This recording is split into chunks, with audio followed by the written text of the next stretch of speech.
Yeah, then welcome back to the afternoon session. I will give a talk about the Geodik licensing, and I will present the talk from licensing from single seat to enterprise. So,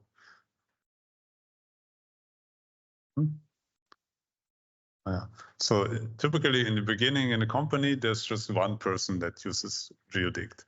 And if that person finds Geodict useful, then there's a high chance that there will be another user after some time. And if Geodict continues to be useful, there will be more Geodict users in the company. And they may want to use Geodict also on more powerful servers or even in the cloud. And so the question is, how can Geodict's license follow a growing demand? So in my talk, I will first present the licensing options that we have. I will then show how you can share a floating license with several users. And I will present how the Geodict job queue server can be used to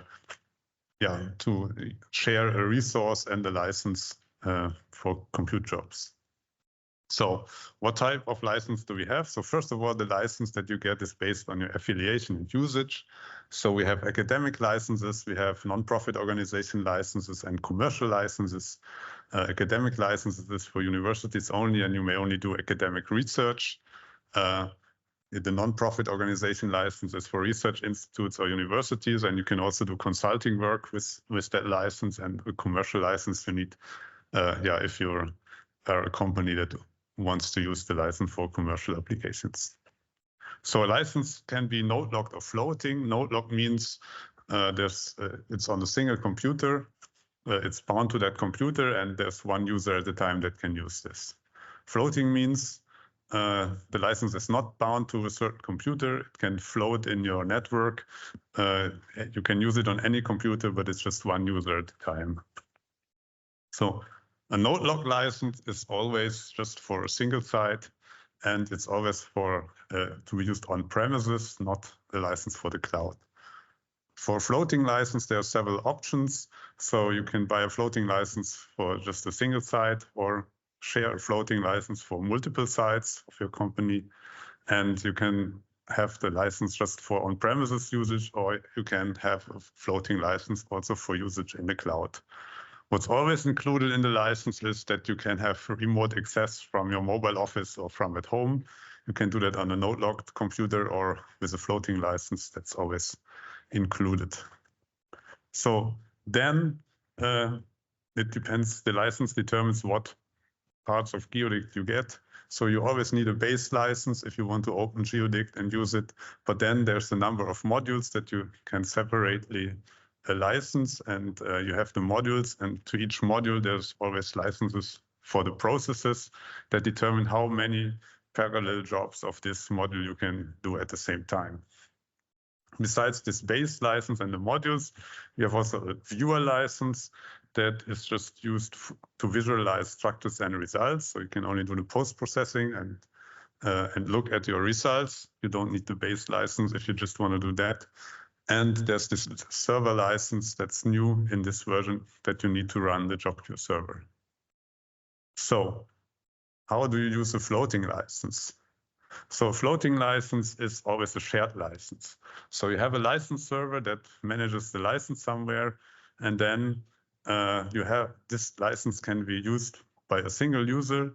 So someone can grab the license and use it, but it's only one user. But that one user has the possibility to open multiple instances of Geodict.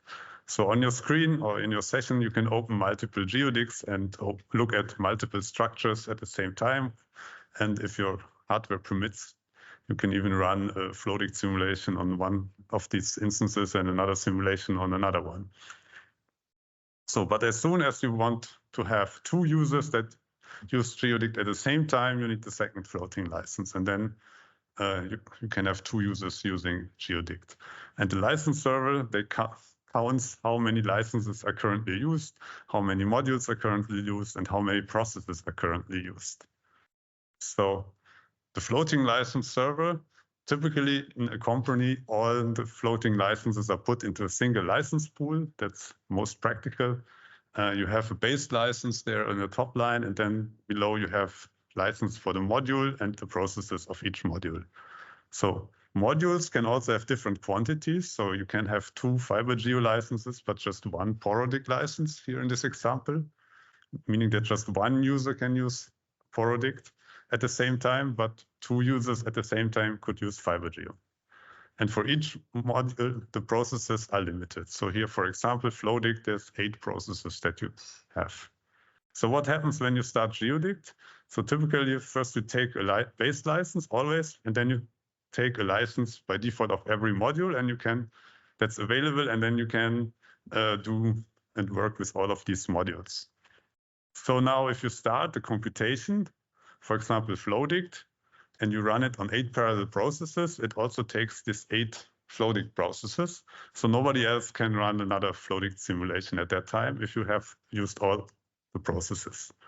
So now the simulation may take longer, and in that case, you still have an import and a Porodict and a FiberGeo license locked, and there's no need for that actually. And then if you realize that takes a while until you can continue to do something else and you want to free these licenses, on the progress bar, there's always this release floaters button. You probably have never clicked on that, but if you click on that, it frees all the licenses that you're currently not using. So here you see in these green spots, this license is not in use anymore. It's free again. Somebody else can use it.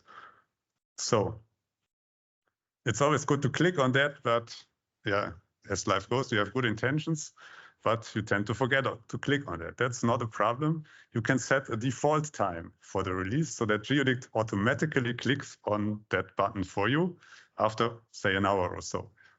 And then licenses come free for your colleagues. So maybe some of your colleagues, they just don't do it for whatever reason. Also not a problem. The best thing is your system administrator can set a global default timeout so that after some time, if whoever uses the license and if the computation runs longer, the licenses are freed and put back, except, of course, the license that's needed to continue the computation that's currently run. That, of course, stays on that computer. So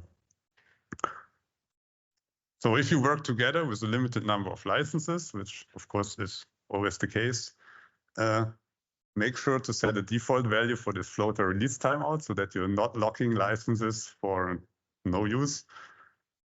The other thing is Geodict automatically returns everything, so including the base license, if it's completely idle. So if somebody just forgets on the Friday evening to close the user interface, but not running any computation, there's still the licenses locked. Then after 24 hours, automatically all the licenses are returned.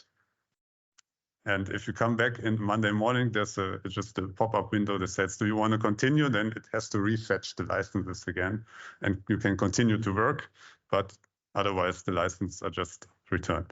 And you can set also a lower default value for this so that this happens earlier than after 24 hours. So you can say, okay, just after 2 hours, and you can also set a global default for the whole company by your system administrator. And there's another tip. If you want to minimize license usage, it's the best option to execute things from the command line with a macro. Then, of course, Geodict just runs for so long as the computation needs. And as soon as the computation is finished, completely Geodict closes and the license is free again. And while the command in the macro runs, it also just uses the licenses that are needed for just this macro. What's not possible is that your system administrator clicks on the remove button and grabs away your license while the computation is running. So the license server has this remove button, but we have disabled it. It's not possible for anybody else to take away your license while the computation is running. So you have to let Geodict return the unused licenses instead. And we have included the mechanisms to do so. So your license administrator has a few more options. So as a license administrator, you can give your users read-only access to the license server web interface so that Geodict users can see who is using the license. So that's sometimes helpful that you see which of your colleagues is using the license. And you can also decide who may use the license. So you can limit access to certain modules to certain groups of users. So you can define a certain user group like a department and say, okay, that module is only for that department. Or you can say that there's a certain maximum for a department. So you just can take 2 base licenses for that department and 2 for that department if you want. Yeah. That's all things that you can define in a certain options file that the license administrator, not we, but in the company, can set. And you can log the license usage also. So that's ways how to use a floating license. And I will now say a little bit about the job queue server. We have heard about that already. So that's new in 24. And the idea is as follows, that there's a powerful computer somewhere where that you want to use as a geodict server, where your big computations should run. And then users work locally on their laptops or desktops, set up the computation, and then don't run the computation locally, but submit it to the server. And when the server is finished, they can download the results back. So how does it work? On the server, someone has to start the job queue server once. This requires the server license. This can be done by an administrator or by a certain user that's then the administrator of this job queue server. And on your laptop, you can then send computations to that server by the job queue button. And if you do that, then the server executes these computations one after the other. You can watch them in this dialog, which ones are running. So here there's the number that they are completed. One is running, the last one's still open. So they're executed one after the other. And they can be also submitted from several users to one server, and they will be run one after the other. But of course, every user just sees their own jobs and can just download their own jobs, except the one that manages the server. And yeah, you can download the results when finished. So the advantages are that you can work still locally on your laptop for pre-post processing, but the computations are done on a more powerful server, but you don't need to have remote login all the time. It's sometimes complicated with the graphics or so. You can submit jobs anytime. You don't have to take care if something is used or not, because the server queues the submitted jobs and executes them one after the other. So you don't have to look before there's some colleague that just, can I start another job or is it still used? So you just put it to the server and then the server takes care that there's always just one job running. And you don't submit anything into the cloud with that. It runs locally off one of your machines. Yeah, license requirements. On the server, you need the server license, but you also need one geodict license with all the modules and processes to execute the submitted jobs. And on the client side, you need also a geodict license. You don't need any parallelization or because you're not doing the big jobs there, but you need at least one additional license, but you need it only for the time to set up the jobs. You don't, of course, can close geodict while the job runs on the server. Then your colleague can set up another job with that same license. So you can send computations to the job queue server, but there's also directly beside that, there's the cloud button, and Andreas had already presented it. It works pretty similar. The server is not in your own premises, it's in the cloud. And we have established this service with KaleidoSim. And yeah, the advantage here is, of course, you have powerful hardware available on demand, and the submitted jobs can be run in parallel and not queued one after the other. But of course, this requires some additional contract and license because your data then runs through us, through KaleidoSim to Google and back, and that requires some paperwork and costs and everything. So, summary, there are many licensing options possible to fit your needs, from node locked for a single user to shared floating licenses for multiple users. You can share these licenses effectively by making sure that you release unused licenses, by managing access rights, or by running the job queue server. And you can submit also computations to the cloud. And last but not least, if these options are not enough and you have a user and another user and another user and server and more users and more servers, and you get more and more needs. In some situations, it's our dream that it comes like this in a way. and you still need more licenses, then talk to us. We can also offer site licenses and enterprise licenses where you have a fixed price, but that of course doesn't have a fixed price for everyone. It depends on what the site is and what the enterprise is. So talk to your sales representative if you're interested in such an option. Yeah.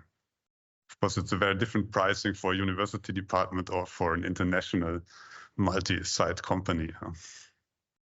So thank you.